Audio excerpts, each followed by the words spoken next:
Hello दोस्तों, आप सभी का स्वागत है आपके अपने परिवार द लॉजिकल साइंस में। मैं हूं आलोक सिंह आतिश और आज के इस वीडियो सेशन में हम लोग बात करने वाले हैं railway group D repeated science question series के छठे पार्ट की।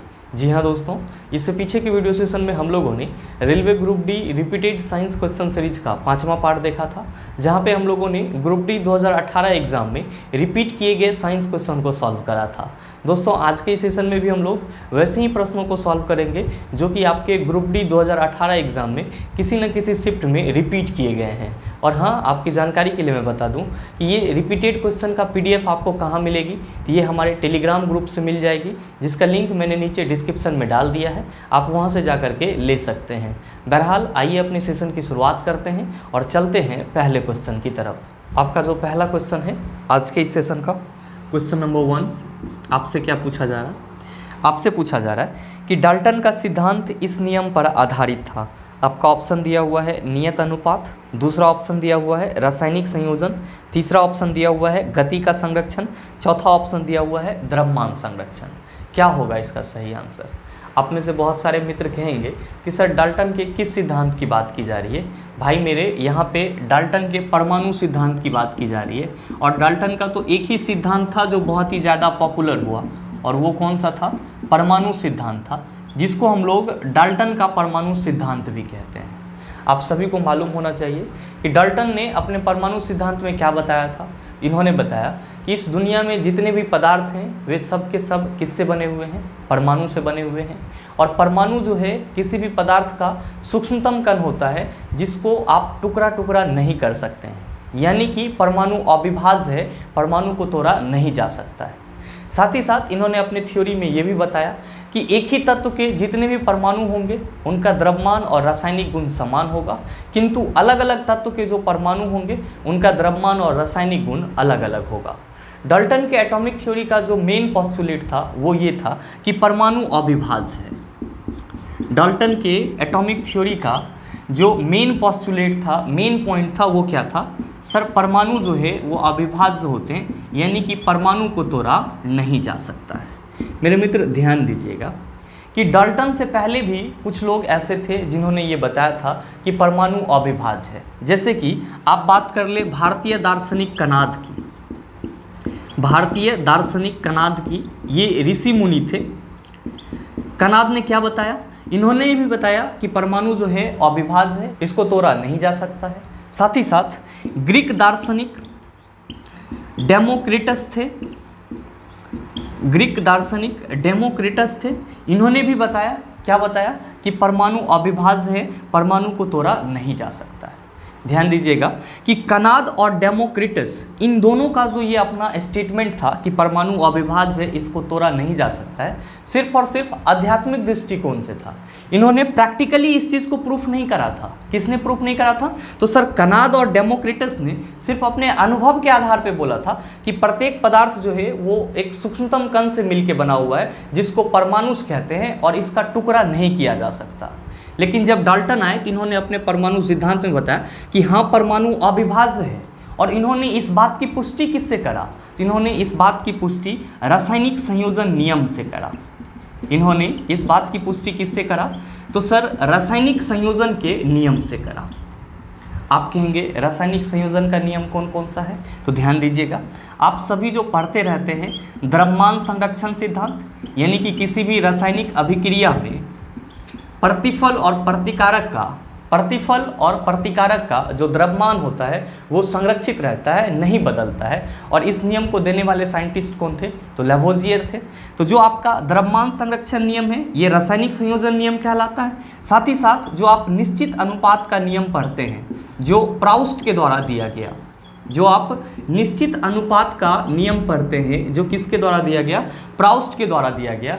और इसमें जो हम लोग पढ़ते रहते हैं कि किसी भी यौगिक में जो उसके अवयवी तत्व होते हैं वो एक निश्चित अनुपात में होते हैं। जैसे कि आप सभी कहते हो कि सर H2O में हाइड्रोजन और ऑक्सीजन का रेशियो कितना होता है? 1:8 होता है।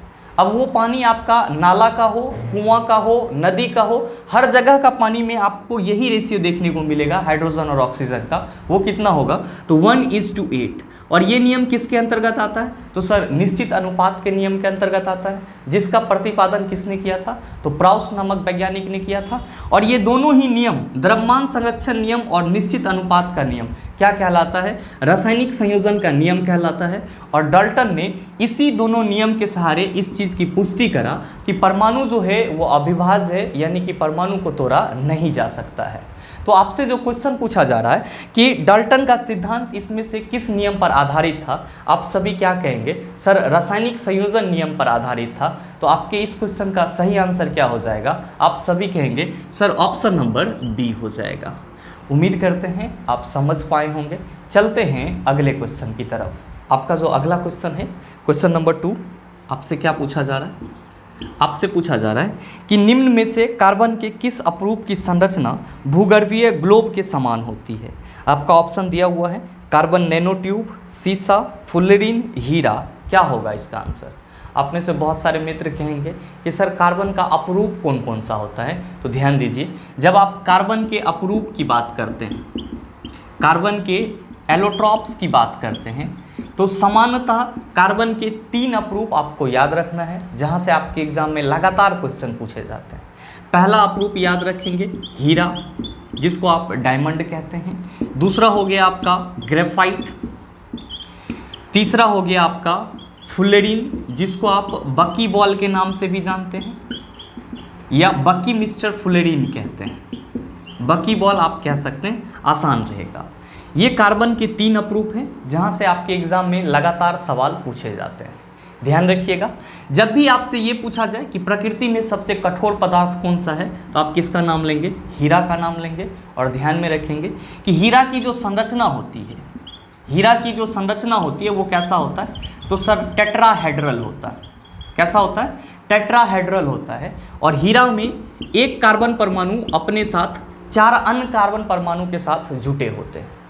आप इस चीज़ को हमेशा ध्यान में रखेंगे कि हीरा प्रकृति में पाया जाने वाला सबसे कठोर पदार्थ है, जिसकी संरचना टेट्राहेड्रल होती है। और हीरा में एक कार्बन परमाणु 4 अन्य कार्बन परमाणु के साथ जुटे हुए रहते हैं। जब आप बात करते हैं ग्रेफाइट की, तो आप सबों को मालूम होगा ये आपका एक्सेप्शन है अधातु का, जिससे विद्युत धारा प्रवाहित होती है, लेकिन ये कार्बन का क्या है सर? अपरूप है। और ध्यान में रखेंगे कि ग्रेफाइट की जो संरचना होती है वो कैसा होती है सर? तो हेक्सागोनल संरचना होती है, इसकी स्ट्रक्चर हेक्सागोनल होती है। और जब आप फुल्लेरीन की बात करते हो, तो आप देख रहे हो कि सर इसको बकी बॉल भी कहते हैं, तो ये बॉल के जैसा होगा। और ग्लोब आपको कैसा दिखता है? तो सर बॉल के जैसा ही दिखता है। लेकिन आपको यहाँ पे ध्यान में रखना है कि फुल्लेरीन में जो कार्बन परमाणु होते हैं वो होते हैं टोटल 60। तो आपसे ये भी पूछ लिया जाता है कि निम्नलिखित में से कार्बन के किस अपरूप में कार्बन के सबसे ज़्यादा परमाणु होते हैं? आप कहेंगे सर फुल्लेरीन में कार्बन के सबसे ज़्यादा परमाणु होते हैं। और फुल्लेरीन की ही जो संरचना होती है वो भूगर्भीय ग्लोब के समान होती है या बॉल के समान होती है। तो आपसे जो क्वेश्चन पूछा जा रहा है कि निम्न में से कार्बन के किस अपरूप की संरचना भूगर्भीय ग्लोब के समान होती है, आप सभी क्या कहेंगे? सर फुल्लेरीन की संरचना भूगर्भीय ग्लोब के समान होती है। इसीलिए आपके इस क्वेश्चन का सही आंसर क्या हो जाएगा? आप सभी कहेंगे सर ऑप्शन नंबर सी हो जाएगा। मेरे मित्र, एक और खास बात आप ध्यान में रखिएगा। आपसे अगर ये पूछ लिया जाए कि ग्रेफाइट में एक कार्बन कितने अन्य कार्बन के साथ जुड़े रहेंगे, तो आप ध्यान में रखेंगे कि ग्रेफाइट में एक कार्बन 3 अन्य कार्बन के साथ जुटा हुआ रहता है, जबकि हीरा में एक कार्बन 4 अन्य कार्बन के साथ जुटा हुआ रहता है। उम्मीद करते हैं आप समझ पाए होंगे। चलते हैं अगले क्वेश्चन की तरफ। आपका जो अगला क्वेश्चन है, क्वेश्चन नंबर 3, बड़ा ही आसान सा सवाल। आपसे क्या पूछा जा रहा है? आपसे पूछा जा रहा है कि निम्नलिखित में से किस प्रकार के प्रजनन में पूर्ण वयस्क छोटे जीव अपने जनक शरीर से अलग हो जाते हैं और एक नया स्वतंत्र जीव बनता है? आपका ऑप्शन दिया हुआ है विखंडन, दूसरा ऑप्शन दिया हुआ है बहुविखंडन, तीसरा ऑप्शन दिया हुआ है पुनर्जनन, चौथा ऑप्शन दिया हुआ है मुकुलन। क्या होगा इसका आंसर? मेरे मित्र, आपसे क्वेश्चन पूछा जा रहा है कि निम्नलिखित में से किस प्रकार के रिप्रोडक्शन में पूर्ण वयस्क छोटे जीव छोटा रहेगा लेकिन वो पूरी तरह से एडल्ट रहेगा, अपने जनक शरीर से अलग होकर के स्वतंत्र जीव बन जाता है, ऐसा प्रजनन की कौन सी प्रक्रिया होती है? आप यहाँ पे किसका एग्जाम्पल लेंगे? तो सर हाइड्रा का एग्जाम्पल लेंगे। आप सभी देखते होंगे कि हाइड्रा के बॉडी में इस तरह के छोटे छोटे बर्ड्स निकल जाते हैं, जिसको आप लोग कली बोलते हैं। और यही छोटा कली जो होता है ये पहले डेवलप होता है और पूरी तरह से एडल्ट हो जाता है। इसकी लंबाई नहीं बढ़ती है, ये दिखने में आपको छोटा लगेगा, लेकिन इसके अंदर जीवन को निर्वाह करने के लिए जो कुछ भी प्रॉपर्टी चाहिए वो सारी चीज़ें आ जाती है। और ये क्या होता है सर कि ये बर्ड जो है ये कुछ समय बाद इस हाइड्रा के शरीर से अलग हो जाता है और अपना एक स्वतंत्र जीव का निर्माण कर लेता है। और इस प्रक्रिया को हम लोग क्या कहते हैं, जिसमें आपका एक छोटा वयस्क जीव जो है शरीर से अलग होकर के स्वतंत्र जीव बन जाता है, इस प्रक्रिया को हम लोग मुकुलन कहते हैं। क्या कहते हैं? मुकुलन कहते हैं। और ध्यान में रखेंगे आपके एग्जाम में कभी कभी ये भी सवाल पूछ लिया जाता है कि हाइड्रा में किस प्रक्रिया के थ्रू प्रजनन की क्षमता होती है, तो आप सभी कहेंगे मुकुलन के थ्रू हाइड्रा में क्या होती है, प्रजनन होती है। तो आपसे जो क्वेश्चन पूछा जा रहा है उसका सही आंसर क्या होगा, आप सभी कहेंगे sir option number D is the right answer of this question. मेरे मित्र ध्यान में रखेंगे, हाइड्रा में दो तरह से प्रजनन की क्षमता होती है, पहला तो मुकुलन और दूसरा इसका होता है पुनर्जनन। दूसरा क्या होता है सर?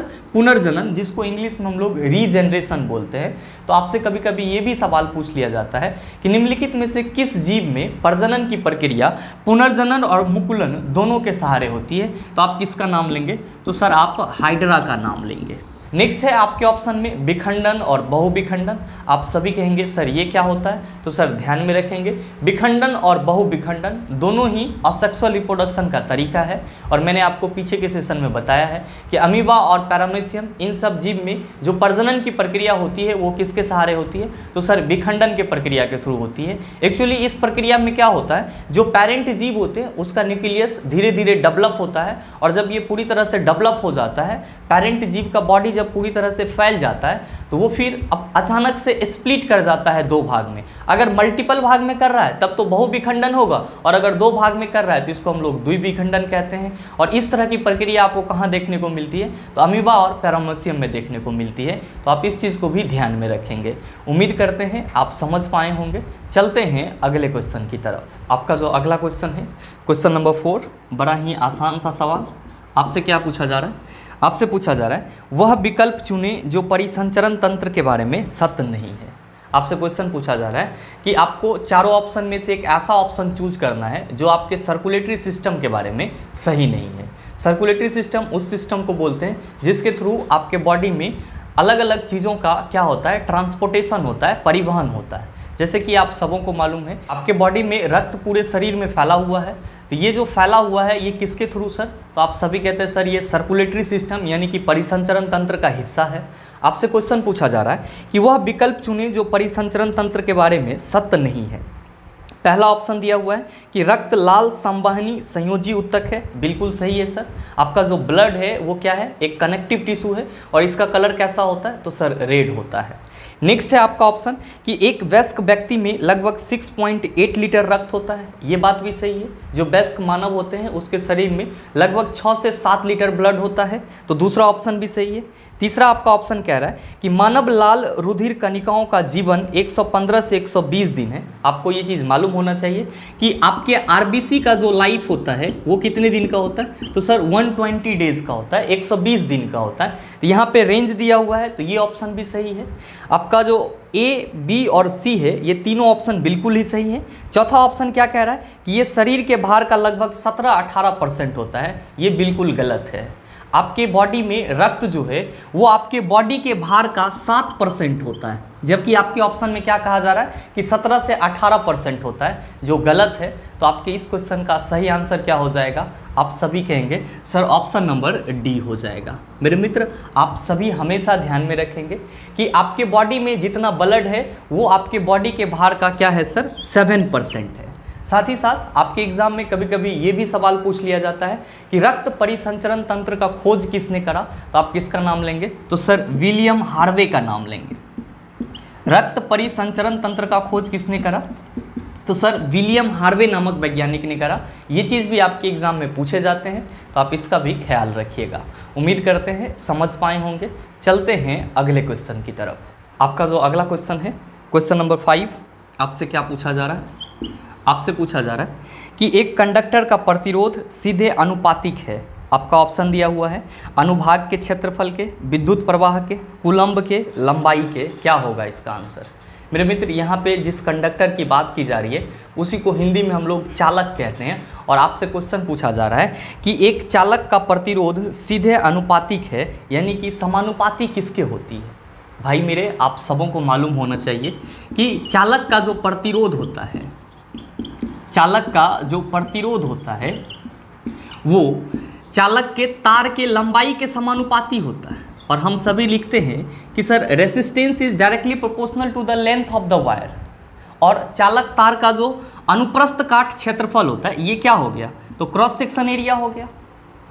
तो चालक का प्रतिरोध चालक के तार के लंबाई के समानुपाती होगी, लेकिन उसके अनुप्रस्थ काट क्षेत्रफल का यानी कि इसका जो एरिया होगा इसके व्युत्क्रमानुपाती होगी।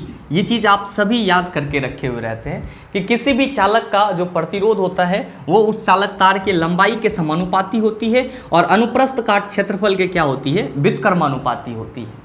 आपसे क्वेश्चन क्या पूछा जा रहा है, आपसे क्वेश्चन पूछा जा रहा है कि एक कंडक्टर का प्रतिरोध सीधे अनुपातिक है, मतलब क्या समानुपातिक है किसके, तो आप कहेंगे लंबाई के। तो आपके इस क्वेश्चन का सही आंसर क्या हो जाएगा, आप सभी कहेंगे सर ऑप्शन नंबर डी हो जाएगा। मेरे मित्र ध्यान रखिएगा, आपके ऑप्शन में कूलम भी दिया हुआ है और विद्युत प्रवाह भी दिया हुआ है। तो आप सभी इस चीज़ को ध्यान में रखेंगे कि किसी भी चालक तार से जो विद्युत धारा प्रवाहित हो रही होती है वो प्रतिरोध का व्युत्क्रम होता है। और आप सभी पढ़ते भी हैं sir R equal to formula होता है V/I, यानी कि किसी चालक तार से प्रवाहित विद्युत धारा प्रतिरोध का क्या होती है, व्युत्क्रम होती है, प्रतिरोध का इन्वर्सली प्रोपोर्शनल होती है। इसका मतलब ये हुआ कि अगर चालक तार की प्रतिरोध कम होगी तो विद्युत धारा ज़्यादा बहेगा, अगर चालक तार का प्रतिरोध ज़्यादा होगा तो विद्युत धारा कम बहेगा। साथ ही साथ आपके ऑप्शन में कूलम भी दिया हुआ है। तो आप सबों को मालूम होना चाहिए कि आवेश का ऐसा यूनिट क्या होता है, तो सर कूलम होता है। उम्मीद करते हैं आप समझ पाए होंगे। चलते हैं अगले क्वेश्चन की तरफ। आपका जो अगला क्वेश्चन है, क्वेश्चन नंबर 6, आपसे क्या पूछा जा रहा है, आपसे पूछा जा रहा है कि लगातार या एकाधिक डैश के कारण प्रतिध्वनियों को एक से अधिक बार सुना जा सकता है।